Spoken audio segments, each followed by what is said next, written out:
मनोज जरांगेंच्या आंदोलनाबाबत आज अंतिम तोडगा निघण्याची शक्यता आहे। जरांगेंच्या मागण्यांप्रमाणे सरकार अधिसूचना काढण्याची शक्यता आहे। जरांगेंनी सुचवलेल्या दुरुस्त्यांसह अधिसूचना काढणार अशी माहिती सूत्रांकडून मिळतेय। मनोज जरांगेंच्या सर्व मागण्या मान्य झाल्याची सूत्रांची माहिती आहे। त्यामुळे आज तोडगा निघतो का हे पाहणं महत्त्वाचं असेल। आणि मनोज जरांगे यांनी ज्या पद्धतीने वक्तव्य केलेलं आहे, जी प्रतिक्रिया दिलेली आहे की मुंबईला तर आपण जाणारच, अधिसूचना निघाली तर गुलाल उधळण्यासाठी जाऊ आणि जर नाही आली तर आपल्या मागण्या मान्य करून घेण्यासाठी आणि आरक्षणासाठी आम्ही मुंबईला जाऊ, असा निर्धार मनोज जरांगे पाटील यांच्याकडून आधीच व्यक्त करण्यात आलेला आहे। सरकारचं शिष्टमंडळ आज जरांगेंना भेटणार आहे, त्याच्यामुळे आज नेमकं काय होतं, काही तोडगा निघतो का हे पाहणं महत्त्वाचं असेल। मनोज जरांगेंच्या सर्व मागण्या मान्य झाल्याची सूत्रांची माहिती आहे। सरकारचं शिष्टमंडळ आज मनोज जरांगे पाटील यांची भेट घेणार आहे।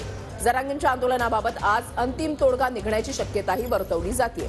2 दिवसापूर्वी बच्चू कडू हे सरकारचा निरोप घेऊन जे आहेत ते मनोज जरांगे यांना भेटलेले होते आणि यावेळेला जी अधिसूचना होती, जे परिपत्रक होतं, त्याच्यामध्ये काही सूचना ज्या आहेत, काही शब्दांचे फेरफार जे आहेत, सोयरसूतक या मुद्द्यावरून, या शब्दावरून सुद्धा मनोज जरांगे पाटील यांनी काही बदल जे आहेत ते सुचवलेले होते आणि आता त्यांनी सुचवलेले सर्व बदल जे आहेत ते लक्षात घेऊन आज काही अंतिम तोडगा निघतो का हे पाहणं महत्त्वाचं असेल। जरांगेंच्या मागण्यांप्रमाणे सरकार अधिसूचना काढण्याच्या तयारीत आहे अशी माहिती सूत्रांकडून मिळतेय। त्यांनी सुचवलेल्या दुरुस्त्यांसह अधिसूचना जी आहे ती काढली जाणार आहे। मनोज जरांगेंच्या सर्व मागण्या मान्य झाल्याची सूत्रांची माहिती आहे। महत्त्वाची आणि मोठी बातमी आपण पाहतोय, त्याच्यामुळे आज ज्या वेळेला शिष्टमंडळ हे मनोज जरांगे पाटील यांना भेटेल त्यावेळेला चर्चा होईल की आणि पुढे काय होणार, तोडगा निघणार का हे पाहणं तितकंच महत्त्वाचं असणार आहे। जरांगेंच्या मागण्या मान्य झालेल्या आहेत अशी माहिती सूत्रांकडून मिळतेय। जरांगेंच्या आंदोलनाबाबत आज तोडगा निघण्याची शक्यताही वर्तवली जाते। 20 तारखेला जो भव्य असा मोर्चा निघणार आहे अंतरवाली सराटीमधून, त्याच्यामध्ये सर्व मराठा बांधवांनी सहभागी व्हावं यासाठी मनोज जरांगे पाटील यांनी काही गावांचा 123 गावांचा दौराही केलेला होता आणि मराठा बांधवांना आवाहन केलेलं होतं।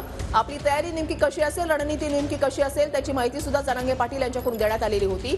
मात्र 20 तारखेच्या आतच मराठा आरक्षणासंदर्भात तोडगा काढण्यासाठी सरकार प्रयत्नशील असल्याची माहिती सुद्धा मिळालेली होती आणि त्यानुसार हालचाली सुरू झालेल्या आहेत। देशमध्ये तुम्ही ज्या दुरुस्त्या सुचवल्या त्या दुरुस्त्या करून येणार आहे, आपण काय सूचना केल्या होत्या आणि कोण कोण येणार भेटायला आपल्याला आज?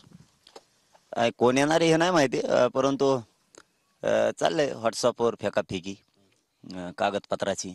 राज्याचा एवढा मोठा प्रश्न आहे आणि व्हॉट्सअपवर चाललंय खेळाखेळी नुसती चालल्यासारखं, परंतु तो मसुदा काय आहे काय नाही ते मी बघतो। मी ते वाचला नाही, परंतु वाचायचं तरी काय, बार बार आम्ही तेच तेच सांगतोय, तेच तेच ती पण सांगते।